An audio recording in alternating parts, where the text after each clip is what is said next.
Jacksonville Jaguars fans, welcome into Duval Daily, presented by GenJag.com. I'm Jordan DeLugo. Thank you so much for tuning in here Tuesday, May 20th, second show of the day for y'all. Talked about Travis Hunter and the massive overreaction happening on the internet earlier today with how his start to his young career with practices is going. You can go check that out if you want to. Not going to dive too deep into that right now. But we are talking about LeQuint Allen, another Jaguars draft pick, the final draft pick for the Jaguars in the 2025 NFL draft here today, and what his role with the Jaguars can be. Is he going to make the team? All that good stuff. If he does make the team, how's he going to impact? And so I thought LeQuint Allen, in this draft that was incredibly loaded at the running back position, did have some standout traits. And so we're going to talk about, what he did in college and what I think his best path forward in the NFL is. Obviously, as a 7th round pick, there's never any guarantee for a roster spot or anything like that. And the Jaguars do have a fairly deep backfield. So there's a lot that's going to go into this, right? But LeQuint Allen out of Syracuse, 6 foot, 204 pounds. So at 6 feet, that's probably average height at running back. Y'all know I kind of prefer, if you pay attention to me yammering here about football, I prefer backs a little shorter. And that's not like a steadfast rule at all. It's not. But personally, for me, I think guys that are lower to the ground generally have better contact balance. They generally have a smaller strike zone for defenders and usually a little bit more meat on the bone. But that's more subjective. But they do usually have better contact balance and a smaller strike zone for tacklers. So LeQuint Allen, not super tall, not 6'2" out there, but he's 6 foot 204, and his build, just when you look at the numbers, kind of more like a wide receiver. And I think James Gladstone kind of talked about that, that he's kind of built like a receiver out there, kind of has the stature of a receiver, looks like a receiver, and he does run a little upright. Generally, that's something that you don't want to see all that much because of, again, the higher you are when you're running with the football, the bigger the tackle radius is, the bigger the strike zone is for defenders. And that's not to bash LeQuint Allen at all. That's just, factual kind of scouting stuff that you talk about and you're well aware of if you've been paying attention to scouting for any period of time.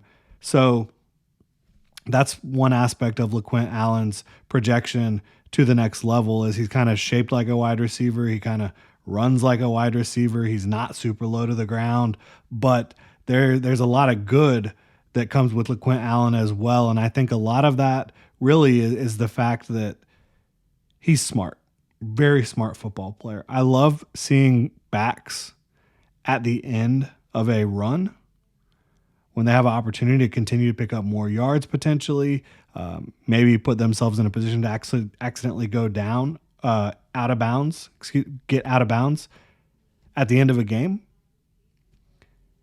When those backs have the awareness that, yes, there's green grass in front of me, but I need to slide right here. I need to go down so I can keep this clock running and help us wrap up this ball game.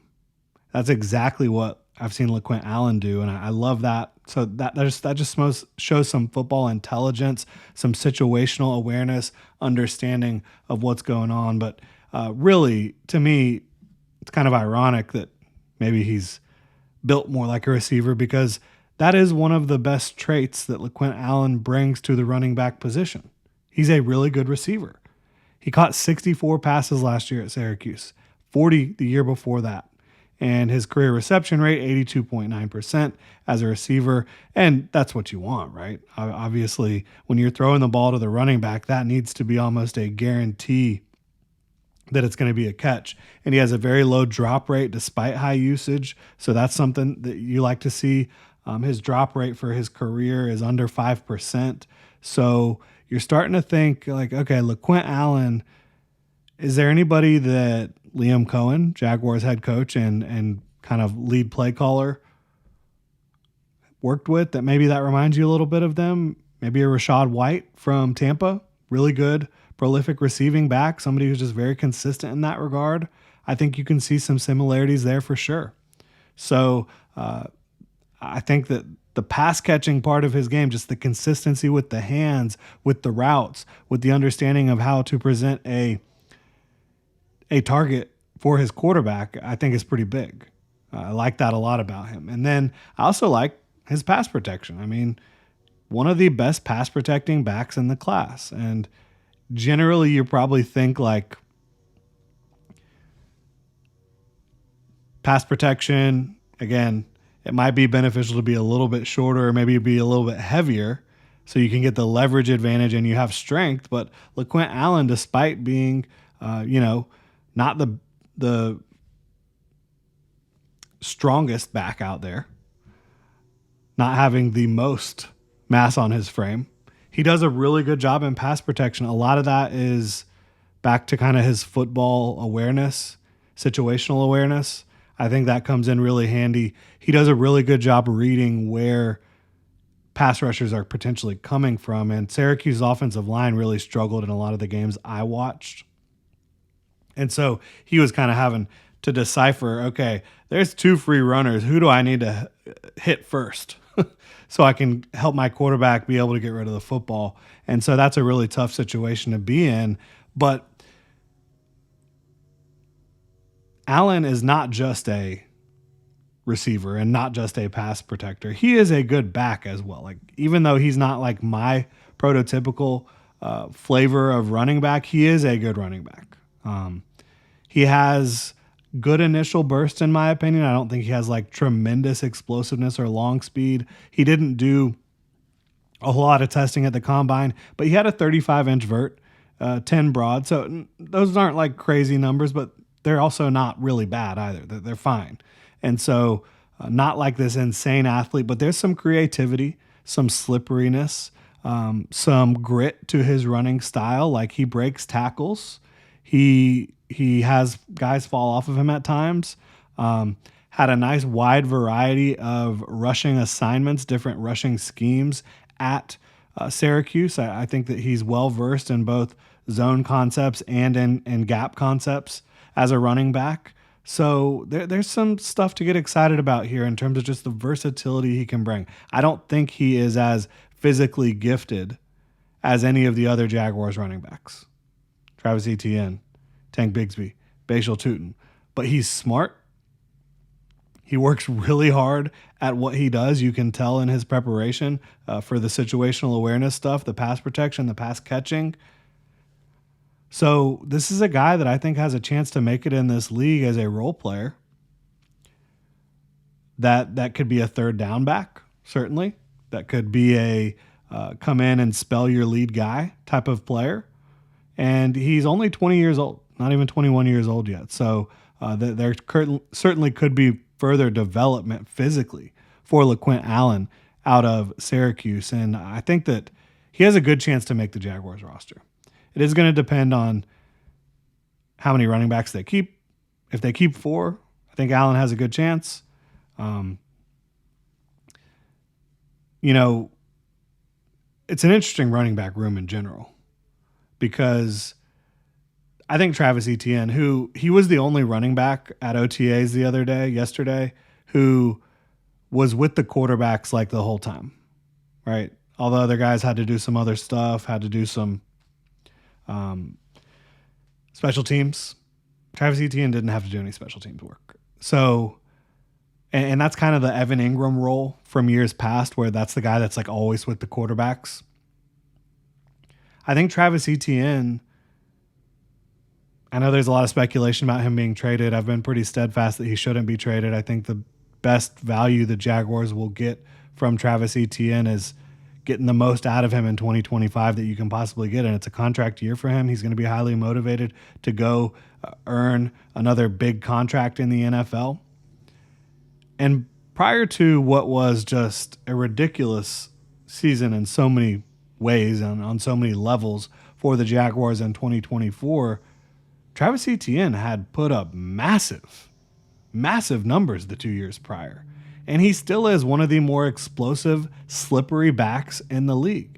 Yes, he's still trying to develop in certain aspects of his game. I think vision. But overall, Travis Etienne is an unbelievably skilled back. All this to say, I think that if he is in Jacksonville, he is the lead guy. And then you've got Tank Bigsby, who is another very talented running back. He's had ball security issues throughout his young career. He's big, he's physical, he's tough, he's explosive, he's creative with the ball. Bashal Tutin, another guy who's had some ball security issues. And that's another thing with LeQuint Allen. You're really not talking about many fumbles. You're not talking about many drops. You're not talking about missed assignments.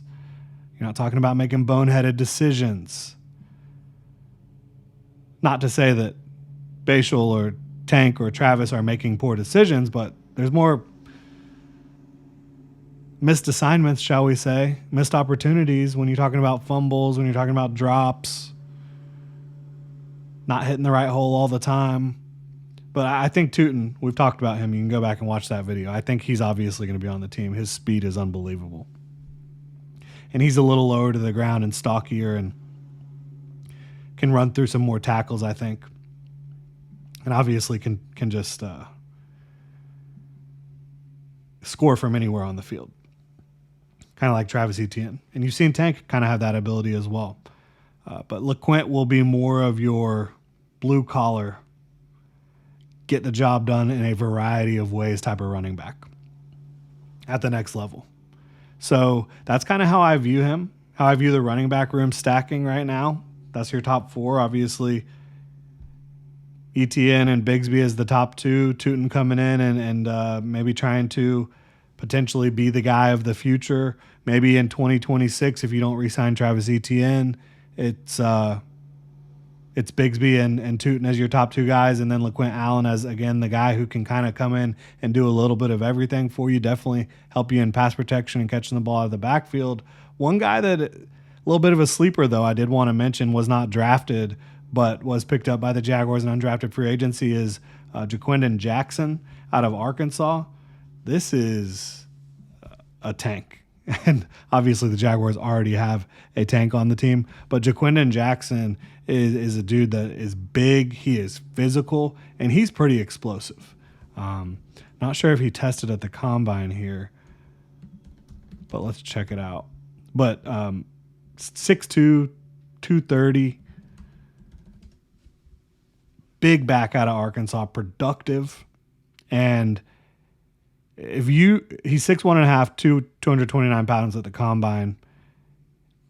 Didn't test all that well, right? Didn't do the 40, but didn't test all that well. But that's another guy to keep an eye on, maybe as practice squad. I don't think that Jaquindon Jackson has a great chance to make the team, just due to the depth, the guys we've just talked about. And I think if he was going to make the team, it would kind of be in more of the Tank Bigsby role. But I think Tank Bigsby is going to assume that role here in Jacksonville. And Bigsby is more explosive, not as big, but more explosive certainly. So that's just kind of my look at the Jaguars running back room right now. And obviously LeQuint Allen, who final pick of the first draft for James Gladstone, Liam Cohen and company here in Jacksonville. I do think he's going to make the team. If I had to predict right now, I think they'll keep all four of those guys. And I think that another factor, obviously, when you talk about making the bottom of a roster is special teams. And LeQuint Allen has plenty of experience on special teams. Didn't do a whole lot of it the last couple years, but his freshman year at Syracuse was a valuable special teamer for them. Had 4 special teams tackles and played on a variety of special teams units. So that's another thing to keep in mind for LeQuint Allen. Let me know what y'all think about LeQuint Allen and the rest of the Jaguars running back room in the comment section below. Let me know if you think Liam Cohen is going to get that offensive line blocking it up a little bit better for these guys, clearing some holes and allowing them